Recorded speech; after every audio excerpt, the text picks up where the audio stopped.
ನಮಸ್ತೆ ಸ್ನೇಹಿತರೆ. ಶ್ರೀ ಶಿವಪುರಾಣದ 10ನೆಯ ಭಾಗವಾದ ಉಮಾ ಸಂಹಿತೆ. ಶೌನಕಾದಿ ಋಷಿಗಳಿಗೆ ಸೂತರು ಶಿವಚರಿತ್ರೆಯನ್ನು ಹೇಳುತ್ತಾ ಋಷಿಗಳಿಗೆ ಪರಶಿವನ ಚರಿತ್ರೆ ಹಾಗೂ ಅವನ ಮಹಿಮೆಯನ್ನು ಹೇಳಲು 100 ವರ್ಷಗಳಾದರೂ ಸಾಲುವುದಿಲ್ಲ. ಶ್ರೀಕೃಷ್ಣನೇ ಶಿವಮಂತ್ರ ದೀಕ್ಷೆಯನ್ನು ಉಪಮನ್ಯುವಿನಿಂದ ಪಡೆದು ಶಿವನಿಂದ 8 ವರಗಳನ್ನು ಬೇಡಿ ಪಡೆದನು. ಶ್ರೀರಾಮಚಂದ್ರನು ಶಿವಪೂಜೆಯಿಂದ ಯಶಸ್ಸು ಪಡೆದನು. ಶಿವಚರಿತ್ರೆಯನ್ನು ಹೇಳಲು ಶೇಷನು ಅಸಮರ್ಥನಾಗಿರುವನು. ಮಹಾಪಾಪಗಳು ಹಲವಾರು: ಬ್ರಹ್ಮಹತ್ಯೆ, ತಾಯಿ ತಂದೆಗಳನ್ನು ದೂಷಿಸುವುದು, ಸುಳ್ಳು ಸಾಕ್ಷಿ ಹೇಳುವುದು, ಬ್ರಾಹ್ಮಣನಾಗಿ ತಿನ್ನಬಾರದದ್ದನ್ನು ತಿನ್ನುವುದು, ಗೋಹತ್ಯೆ, ಗುರುಪತ್ನಿ ಗಮನ, ಗುರುಪೂಜೆ ಮಾಡದವನು. ಹೀಗೆ ಈ ಪ್ರಕಾರವಾಗಿ ಎಷ್ಟೋ ಮಹಾಪಾಪಗಳಿರುವವು. ಪಾಪಕರ್ಮಗಳನ್ನು ಮಾಡಿದ ಜೀವಿಗಳನ್ನು ಯಮನು ಶಿಕ್ಷಾರ್ಹನಾಗಿ ಮಾಡುವನು. ಪಾಪ ಮಾಡಿದವರು ಯಮಲೋಕ ವೈವಸ್ವತಪುರವನ್ನು ದಕ್ಷಿಣ ಮಾರ್ಗದಿಂದ ಸೇರುವರು. ಅಲ್ಲಿ ಹಲವಾರು ಕಷ್ಟ ಕೋಟಲೆಗಳನ್ನು ಅನುಭವಿಸುವರು. ಯಮಲೋಕ ನರಕಲೋಕವೆನಿಸಿರುತ್ತದೆ. ರಾಜ್ಯಭೋಗದ ಆಸೆಯಿಂದ ಬಲ ಪ್ರದರ್ಶನ ಮಾಡಿ ಅನ್ಯಾಯಗಳಿಂದ ಪ್ರಜೆಗಳನ್ನು ಶಿಕ್ಷಿಸುವ ರಾಜರು ನರಕ ಅನುಭವಿಸುವರು. ನರಕವು 7,28 ಯೋಜನಾದಳತೆಯ ಭೂಮಿಯ ಕೆಳಗಿರುವ 7ನೆಯ ತಳದ ಕೊನೆಯಲ್ಲಿ ಅತ್ಯಂತ ಅಂಧಕಾರವುಳ್ಳದ್ದಾಗಿರುತ್ತದೆ. ರೌರವ ಎಂಬ ನರಕದಲ್ಲಿಯೇ 100 ನರಕಗಳಿವೆ. 4,000 ಮಹಾನರಕ ಮಂಡಲವಿದೆ. ರೌರವ ಮೊದಲನೆಯ ನರಕ. ಅಂತೆಯೇ ರೌರವಾದಿ ನರಕಗಳೆಂದು ಹೇಳುವರು. ಎಲ್ಲಾ ನರಕಗಳಲ್ಲಿಯೂ ಯಮದೂತರು ಶರೀರಕ್ಕೆ ಕಷ್ಟ ಕೊಡುವರು. ಇದನ್ನೇ ಯಮಯಾತನೆ ಎನ್ನುವರು. ದೇವರಿಗೆ ನೈವೇದ್ಯ ಅರ್ಪಿಸದವನು, ಕಾಲಿನಿಂದ ಬ್ರಾಹ್ಮಣನನ್ನು ಸ್ಪರ್ಶಿಸುವವನು ಮೊದಲಾದ ಕುಕರ್ಮಿಗಳಿಗೆ ನರಕವೇ ಗತಿ. ಯಾರೇ ಆಗಲಿ ತಾವು ಮಾಡಿದ ಪಾಪದ ಪ್ರಭಾವದಿಂದ ಸುಖವನ್ನು ಹೊಂದಲಾರರು. ಲೋಕದಲ್ಲಿ ಅನ್ನದಾನ ಶ್ರೇಷ್ಠವಾಗಿದೆ. ಅನ್ನ ನೀಡಿ ಅತಿಥಿಗಳನ್ನು ಸಂತೋಷಗೊಳಿಸುವವನು ನಿಷ್ಪಾಶನಾಗಿ ಸ್ವರ್ಗಕ್ಕೆ ಹೋಗುವನು. ಶ್ರಾದ್ದ ಕಾಲದಲ್ಲಿ ಅನ್ನದಾನ ಮಾಡಿದರೆ ಪಿತೃಗಳು ಮೇಲಿನ ಲೋಕದಲ್ಲಿ ಸುಖಿಸುವರು. ತಪಸ್ಸು ಎಲ್ಲದರಲ್ಲಿಯೂ ಉತ್ತಮವೆನಿಸಿದೆ. ತಪಸ್ಸಿನಿಂದಲೇ ಯಶಸ್ಸು. ತಪಸ್ಸು ಮಾಡಿಯೇ ಅನೇಕರು ಪರಮಾತ್ಮನ ಸಾಕ್ಷಾತ್ಕಾರ ಮಾಡಿಕೊಂಡರು. ವಿಶ್ವಾಮಿತ್ರ ತಪೋಬಲದಿಂದಲೇ ಕ್ಷತ್ರಿಯನಾದವನು, ಬ್ರಾಹ್ಮಣನಾದನು. ಗಾಯತ್ರಿ ಮಂತ್ರ ಸೃಷ್ಟಿಸಿ ಲೋಕಪ್ರಸಿದ್ಧನಾದನು. ಸಂಸಾರದಲ್ಲಿ ಯಾವ ಸುಖವು ತಪಸ್ಸಿನ ಹೊರತು ಸಿಕ್ಕದ್ದು. ಪುರಾಣಗಳ ಪಠಣದಿಂದ ಸದ್ಗತಿ ಉಂಟಾಗುವುದು. ಅಂತ್ಯದಲ್ಲಿ ಶಿವಲೋಕ ಪ್ರಾಪ್ತಿಯಾಗುವುದು. ಯಜ್ಞಾದಿಗಳಿಂದುಂಟಾಗುವ ತೃಪ್ತಿಯು ಪುರಾಣಗಳನ್ನು ಓದುವುದರಿಂದಲೂ ಸಿಕ್ಕುವುದು. ಪುರಾಣ ಶ್ರವಣ ಒಂದು ಪುಣ್ಯ ಕಾರ್ಯ, ಶ್ರೇಷ್ಠ ಧರ್ಮ. ಯಾವುದರಿಂದಲೂ ಪ್ರಾಪ್ತವಾಗದ ತಿಳುವಳಿಕೆ ಪುರಾಣ ಶ್ರವಣದಿಂದ ಲಭ್ಯವಾಗುವುದು. ದಾನ ಮನುಷ್ಯನನ್ನು ಉದ್ಧರಿಸುವುದು. ಚಿನ್ನ, ಭೂಮಿ ಹಾಗೂ ಹಸು ಇವುಗಳ ದಾನ ಬಲು ಪವಿತ್ರವಾಗಿರುವುದು. ದಾನ ಮಾಡುವವನು ಯಾಚಕನು ಇಬ್ಬರು ದಾನದಿಂದ ಉದ್ಧಾರವಾಗುವರು. ಬಂಗಾರ, ಎಳ್ಳು, ಕನ್ಯೆ, ದಾಸಿ, ಆನೆ, ಮನೆ, ರಥ, ರತ್ನ ಹಾಗೂ ಕಪಿಲೆ ಈ 10 ವಸ್ತುಗಳ ದಾನ ಮಹಾದಾನ ಎನಿಸಿದೆ. ದಾನ ಮಾಡುವುದರಿಂದ ಎಲ್ಲ ಮನೋರಥಗಳು ಈಡೇರುವವು, ಪಾಪಗಳು ದೂರವಾಗುವವು. ಶಿವನು ಪುರುಷ. ತುಲಾಭಾರದಿಂದ ದಾನ ಮಾಡುವವರ ಪಾಪಗಳನ್ನು ದೂರ ಮಾಡುವನು. ಮಾನವ ಜನ್ಮ ದೊಡ್ಡದು, ಶ್ರೇಷ್ಠವಾದದ್ದು. ಇದನ್ನು ಹೊಂದಿದ ಮೇಲೆ ನರಕ ಸೇರದಂತೆ ಕರ್ಮ ಕೈಕೊಳ್ಳಬೇಕು.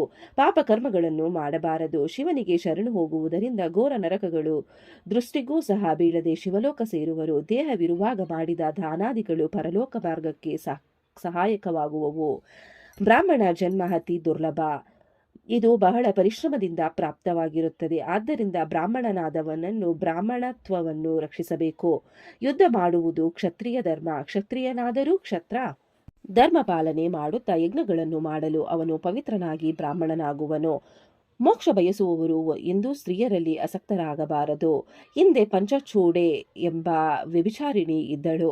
ಇವಳನ್ನು ನಾರದರು ಸ್ತ್ರೀ ಸ್ವಭಾವ ಹೇಗಿರುವುದೆನ್ನಲು ಅವಳು ತಡಮಾಡಿ, ಸ್ತ್ರೀಯು ಗಂಡನುಳ್ಳವಳಿರಲಿ, ಕುಲೀನಳಿರಲಿ, ಮರ್ಯಾದೆಯಲ್ಲಿರದಿರುವುದು ದೊಡ್ಡ ದೋಷ. ಸ್ತ್ರೀಯು ಪಾಪಗಳಿಗೆ ಮೂಲ. ಪತಿ ಎಷ್ಟೇ ರೂಪ, ಗುಣ, ಧನವಂತನಿದ್ದರೂ ಸತಿ ಅವನನ್ನು ಧಿಕ್ಕರಿಸುವುದುಂಟು. ಇದು ಧರ್ಮವಲ್ಲ. ಪರ ಪುರುಷನನ್ನಾಕರ್ಷಿಸುವುದು ಒಂದು ದೋಷ. ಅವಳಿಗೆ ಪ್ರಿಯನ ಶಾರೀರಿಕ ಸುಖವೇ ಪ್ರಿಯ. ಯಮ, ಮೃತ್ಯು, ಪಾತಾಳ, ಖಡ್ಗ, ವಿಷ, ಸರ್ಪ ಇವುಗಳ ಅಂತೆಯೇ ಸ್ತ್ರೀ ಭೀಕರಳು ಎಂದೆನ್ನಲು ನಾರದರು ಸ್ತ್ರೀಯರಲ್ಲಿ ವಿರಕ್ತಿ ತಾಳಿದರು. ಸೂತರು ಮುಂದುವರೆದು, ಋಷಿಗಳೇ, ಶಿವನು ಪಾರ್ವತಿಗೆ ಒಮ್ಮೆ ಕಾಲ ಜ್ಞಾನವನ್ನು ಬೋಧಿಸಿದನು. ಹಾಗೆ ಹೇಳುವಾಗ ಯಾವ ಯಾವ ಸಂದರ್ಭಗಳಲ್ಲಿ ಎಷ್ಟು ದಿನಗಳಲ್ಲಿ ಮರಣವಾಗುತ್ತದೆಂಬುದನ್ನು ತಿಳಿಸಿದನು. ಆ ಶಿವನೇ ತನ್ನ ಶರೀರವನ್ನು 2 ಭಾಗ ಮಾಡಿ ಸಂಸಾರ ರಚಿತ ಸ್ತ್ರೀ ಪುರುಷರನ್ನು ವಿಂಗಡಿಸಿದನು. ಅದರಿಂದ ಪ್ರಜೋತ್ಪಾದನೆಯಾಗುವಂತೆಯೂ ಮಾಡಿದನು. ತಪದಿಂದ ಲೋಕದಲ್ಲಿ ಮೈಥುನ ಸೃಷ್ಟಿ ಉತ್ಪನ್ನವಾಯಿತು ಎಂದು ಹೇಳಿದರಲ್ಲದೆ ಸೃಷ್ಟಿಯ ವಿಸ್ತಾರವನ್ನು ತಿಳಿಸಿದರು. ದಕ್ಷ, ಕಶ್ಯಪ, ಬ್ರಹ್ಮನ 7 ಮಾನಸ ಪುತ್ರರು, ಸ್ವಯಂಭುವಾದಿ 14 ಮನುಗಳು, ಅವರ ಮಕ್ಕಳು ಹಾಗೂ ದೇವಗಣಗಳು ಇವರೆಲ್ಲರ ಬಗೆಗೆ ಹೇಳಿದರು.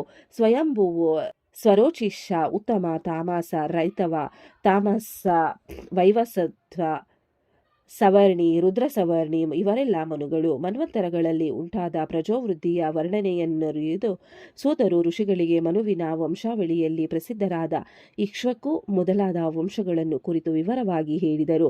ಈನ ವಂಶದಲ್ಲಿ ಹರಿಶ್ಚಂದ್ರನು ಹುಟ್ಟಿ ಸತ್ಯವ್ರತನಾಗಿದ್ದನು. ಸಗರ ವಂಶವು ಪ್ರಖ್ಯಾತವೆನಿಸಿತು. ಸಗರನಿಗೆ 60,000 ಮಕ್ಕಳು. ಸಗರನು ಒಬ್ಬ ತಪಸ್ವಿ, 2 ಹೆಂಡತಿಯರಿದ್ದರು. ರಘುವಂಶದಲ್ಲಿ ಶ್ರೀರಾಮಚಂದ್ರನು ಶ್ರೇಷ್ಠನು. ಇವನ ಚರಿತೆಯು ಪಾವನವಾಗಿರುವುದು. ಯೋಗಿರಾಜ ಪರಶುರಾಮನ ಮಗನೇ ವೇದವ್ಯಾಸ, ಸತ್ಯವತಿ ವ್ಯಾಸನ ತಾಯಿ ಎಂದು ಹೇಳಿದ ಸೂತ ಪುರಾಣಿಕರು ಭಗವತಿಯ ಅವತಾರಗಳನ್ನು ಕುರಿತು ಪ್ರಸ್ತಾಪಿಸಿದರು. ಮಹಿಷಾಸುರನ ವಧೆಗಾಗಿ ಪರಮೇಶ್ವರಿಯು ಆದಿಶಕ್ತಿ ಅವತಾರವೆತ್ತಿದ್ದಳು. ಸೂತರು ಕಡೆಗೆ ಉಮಾಮಹೇಶ್ವರ ವ್ರತವನ್ನು ಕುರಿತು ಹೇಳಿ, ಈ ವ್ರತವು ದೇವಿಗೆ ಅತಿ ಪ್ರಿಯವಾಗಿದೆ. ಇದನ್ನು ಆಚರಿಸುವವರು ಮುಕ್ತಿ ಹೊಂದುವರು. ಸಾಕ್ಷಾತ್ ಜಗದಾಂಬೆಯೇ ಜ್ಞಾನ ಯೋಗ, ಕ್ರಿಯಾ ಯೋಗ ಹಾಗೂ ಭಕ್ತಿ ಯೋಗ ಈ 3 ಮಾರ್ಗಗಳು ಭಕ್ತಿ ಮುಕ್ತಿದಾಯಕವೆಂದು ಹೇಳಿರುವರು. ಕರ್ಮದಿಂದ ಭಕ್ತಿ, ಭಕ್ತಿಯಿಂದ ಜ್ಞಾನ ಹಾಗೂ ಜ್ಞಾನದಿಂದ ಮುಕ್ತಿ ದೊರೆಯುವುದು. ಮುಕ್ತಿಗೆ ಯೋಗವೇ ಪ್ರಧಾನ ಕಾರಣ. ಋಷಿಗಳೇ, ಕಾರ್ತೀಕ, ಅಶ್ವಯುಜ, ಪುಷ್ಯ ಹಾಗೂ ವೈಶಾಖ ಮಾಸಗಳಲ್ಲಿ ಕೃಷ್ಣ ಪಕ್ಷದ ತದಿಗೆ ದಿವಸ ದೇವಿ ವ್ರತವನ್ನು ಕೈಗೊಂಡು ಮಂಗಳಾದೇವಿಯ ಪೂಜೆ ಆಚರಿಸುವವನಿಗೆ ಎಲ್ಲಾ ಶುಭಗಳು ಉಂಟಾಗುವವು. ಸ್ತ್ರೀಯರು ಸೌಭಾಗ್ಯ ಪ್ರಾಪ್ತಿಗಾಗಿ ಶ್ರೀದೇವಿಯ ವ್ರತವನ್ನು ಆಚರಿಸುವರು ಹಾಗೂ ಈ ವ್ರತದ ಮಹಿಮೆಯಿಂದ ಬಾಲವರಿಗೆ ವಿದ್ಯೆ, ಐಶ್ವರ್ಯ ಹಾಗೂ ಉತ್ತಮ ಸಂತತಿಗಳು ಪ್ರಾಪ್ತವಾಗುವವು ಎಂದು ಹೇಳಿದರೆಂಬಲ್ಲಿಗೆ ಶ್ರೀ ಶಿವಪುರಾಣದಲ್ಲಿ ಹೇಳಿದ ಉಮಾ ಸಂಹಿತೆಯು ಮುಗಿಯಿತು. ಈ ಭಾಗವನ್ನು ಕೇಳಿದವರಿಗೂ ಶ್ರವಣ ಮಾಡಿದವರಿಗೂ ಆ ಭಗವಂತ ಒಳ್ಳೆಯದನ್ನು ಮಾಡಲಿ. ಓಂ ನಮಃ ಶಿವಾಯ. ಧನ್ಯವಾದಗಳು ಸ್ನೇಹಿತರೆ. ವಿಡಿಯೋ ನೋಡಿಕ್ಕೆ ಎಲ್ಲರಿಗೂ ಧನ್ಯವಾದಗಳು. ನಿಮಗೆ ಈ ವಿಡಿಯೋ ಇಷ್ಟ ಆಗಿದ್ರೆ ಪ್ಲೀಸ್ ಒಂದು ಲೈಕ್ ಮಾಡಿ. ನೆಕ್ಸ್ಟ್ ಇನ್ನು ಜಾಸ್ತಿ ವಿಡಿಯೋ ಹಾಕ್ತೀವಿ. ಹಾಗೆ ನಿಮ್ಮ ಫ್ರೆಂಡ್ಸ್ಗೆ ಶೇರ್ ಮಾಡಿ ಮತ್ತೆ subscribe. Thank you very much.